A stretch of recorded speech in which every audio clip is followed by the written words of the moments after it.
Hello students, welcome to your ITPE 1207 class.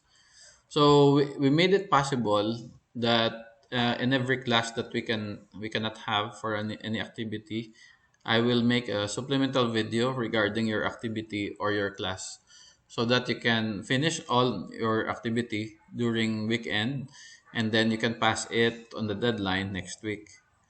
So the class that I'm referring to is the BSIT 1B.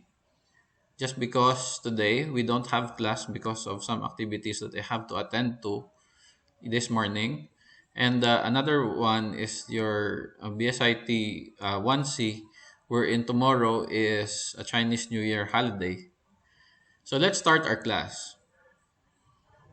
So our activity was induced here on the blackboard in laboratory number 2. So it says here activity number 3, OS comparison. So this is also supported with your Google Classroom that I have posted already, your activity number 3. So OS comparison.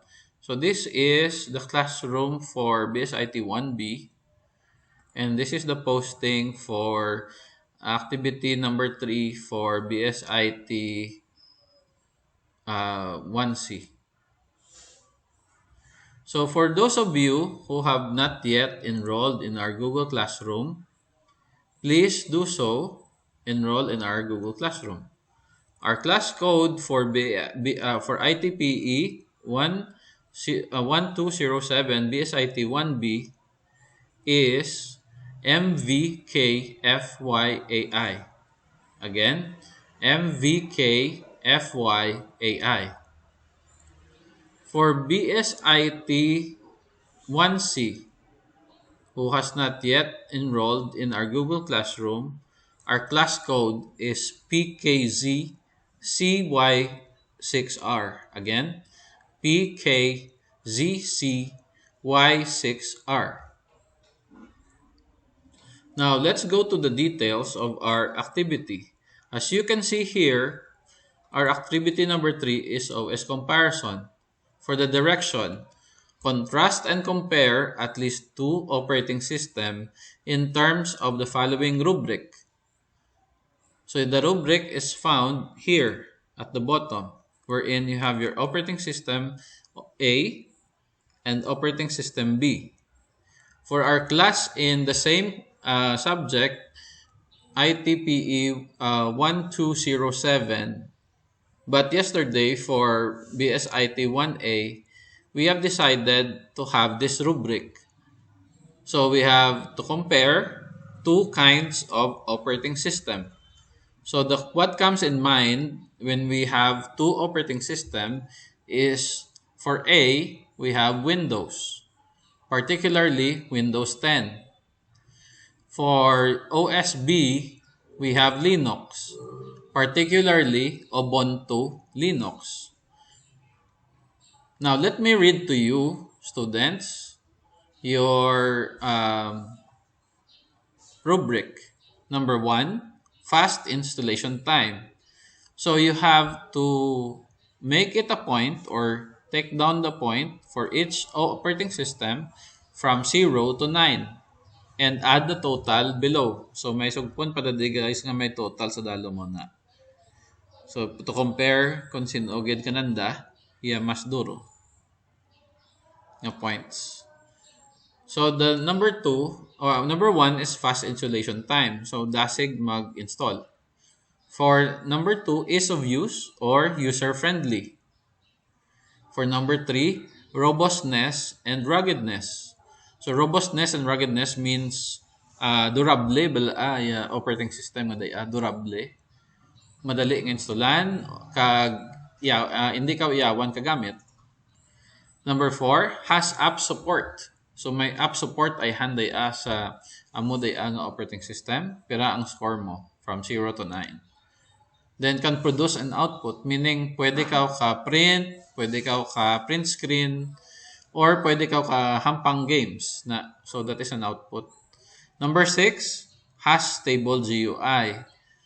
So supposedly, may report kaninyo students which is ang sa group number 3 tulad, and then tomorrow for another section. So, but then so hindi kita magkitanay, then the report will resume next week. Okay? So, has a stable GUI means graphical user interface. Number 7, can handle large storage. So, mo day ay ano na guys, rubric nga i-compare ninyo. So, the format of your activity is found at the bottom. But before that, let me remind you students nga ang pag-obra ka activity ninyo is by group, pero ang pagpasa sa Google Classroom ninyo is individual. Okay? So, yung format is, ang ngaran ninyo, butangan nyo dayon IT1207, Platform Technologies.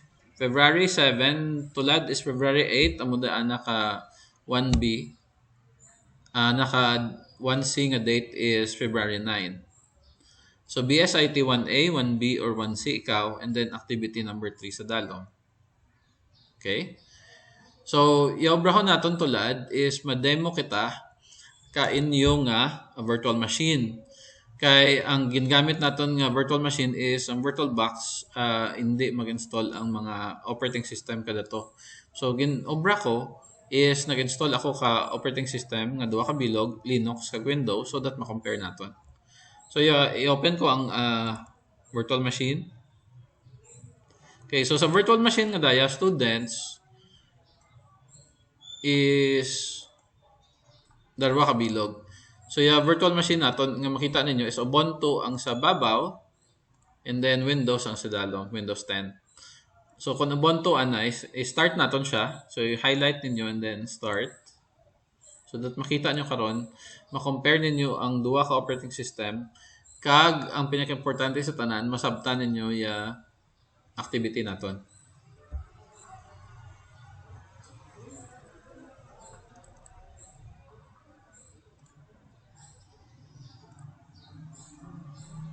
Okay. So, as you can see, students, ang virtual machine naton for Ubuntu, which is a Linux-based operating system, nag-start siya. Now, let's be patient hasta nga matapos ang loading sequences para makita naton or matry naton ang Ubuntu nga Linux.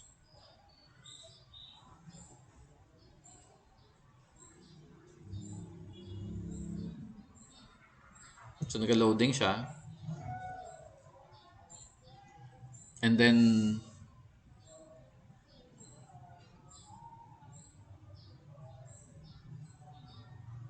okay, so you have to be patient para hasta matapos yung loading sequence na.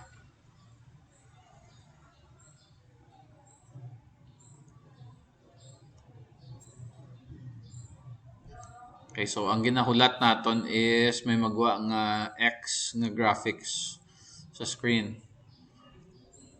Okay, so by the way, amo daya symbol ka Ubuntu nga Linux, so may pabilog siya nga tatlo ka bilog kag tatlo ang the recycled rings na.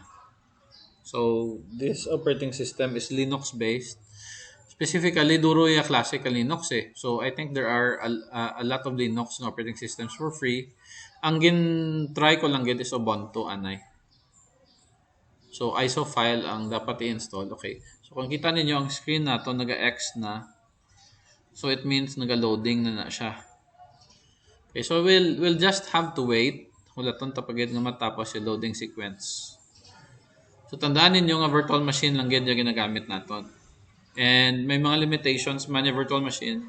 It so happen nga yung virtual machine natin can just take up a little bit of space na pwede magamit sa laptop. Okay, so ang sunod natin is ang language. May magwa nga menu. Okay, nag-arrow na siya. Ang mouse pointer natin. And then ang sunod natin nga obrahon or expectaron is the... Okay, so this is the This is just the okay. Kung may sound ka mga mabatian, it means ari na kita sa Ubuntu. Mangita lang kita ka language naton. So supposedly ang lengguwahe is English, and then click next. So instead of installation, we're going to try it. Okay, so I think that is the platform sa Ubuntu. So mo daya screen naton kung Ubuntu nga Linux. So kung makita ninyo, daw medyo ano siya, ang gid sa Windows pero ang ana nga menu makita nyo sa left side. Tapos kung magusto nyo mag-install ka ng program, adto lang kamo di sa App Center. Pero I think yung App Center nanda um, ano siya, classified or limitado. And then the application is, I don't know kung pwede ninyo siya double click. So ang una hindi pwede nga i-double click siya.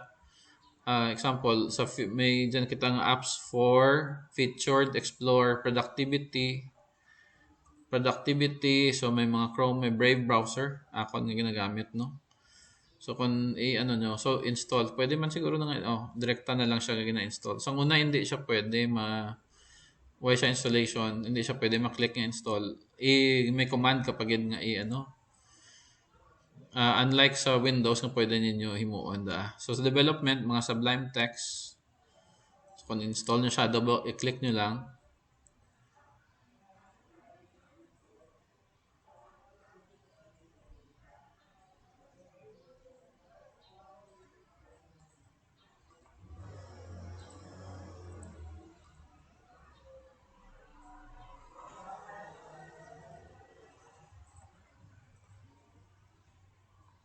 So may authentication pa, no? Authentication siguro need ang password or something. So you can see nag-install na siya. Pero sa apps ninyo siya makita. Ang dya guys, I think ang Firefox nga browser aray pa di. Okay, so ang pwede nyo siya ma-multitask, no?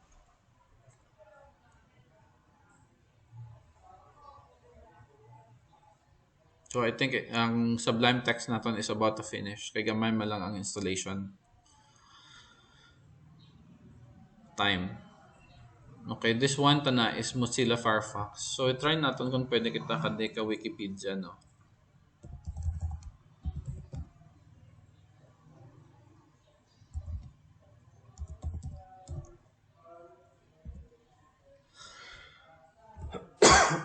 Excuse me.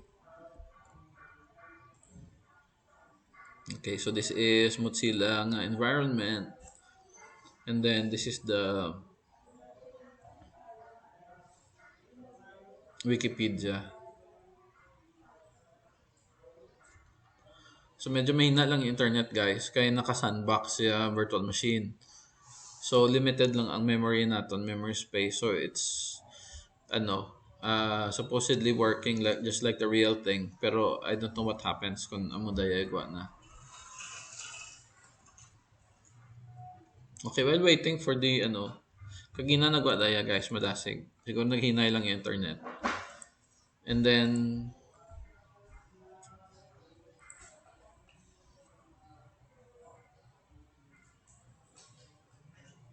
okay, so nagahinay na siya.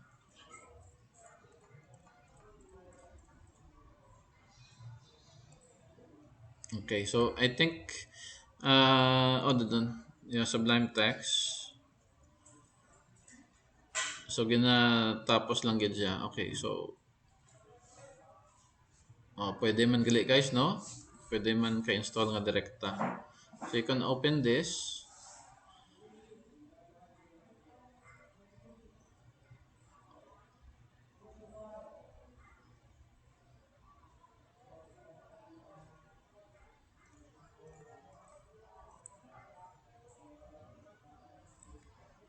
Okay, so what do you think of the Linux environment?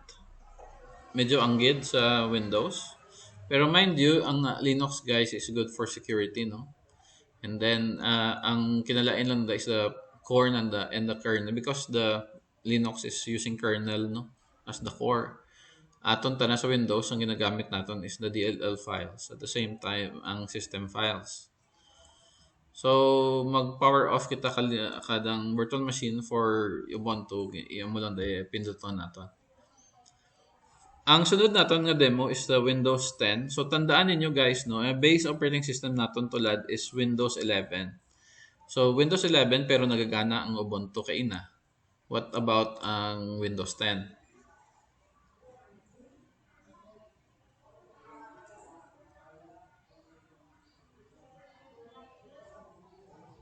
Okay, so I think it's working. Okay, so ang setup na ni siya gali guys. Close naton kay indeed setup ya ano naton para nun doon naton daad siya ang naka-ready made na bala. Naka-install na hindi nga i-reinstall naton liwat. So let's try to power our device without touching anything. Na, kay kung maboot ka mo sa CD or DVD, mabalik ka mo sa zero. So as you can see on the screen, ang screen naton is naka-ano na siya, naka Windows 10. Na gin-ano ko lang, maximize. Kay red naka-install na siya. Okay, so may password. Pero why ko na siya ginbutangan ata password, no? It's still loading. Let's try nga sulod nga waay at password na.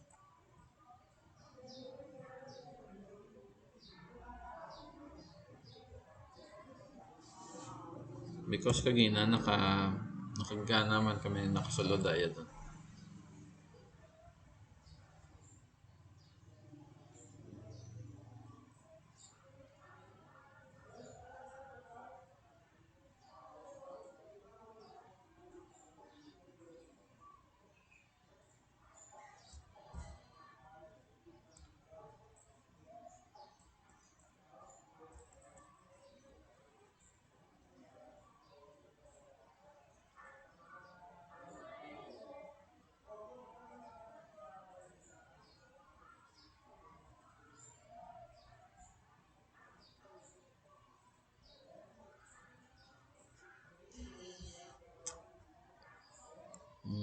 What happened?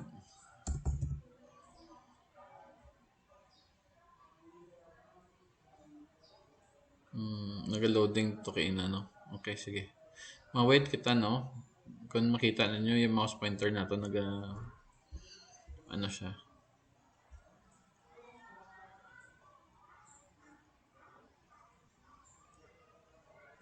Okay, so makita ninyo students, ari na sa Windows 10 ang environment to. So may start button diya. And then, kung i-click nyo siya, you get the Windows 10. Pero Windows 11 base natin ng operating system.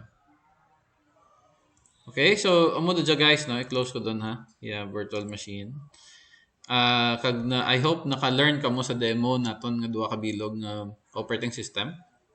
And I hope that this video help you to understand the better things about the virtual machine, and you can answer already your activity number 3. So thank you so much students for listening and for watching this video. I hope that you learned something, no? And then hopefully makabulig daya para ano ka mo. So happy weekend everyone and happy Fiesta Pasig City. Wow, yung taga Pasig dyan, why ako kamaan kung sino yan na mga students na taga Pasig, no? And see you na lang next week sa class naton sa ITPE 1207. So thank you so much and good afternoon.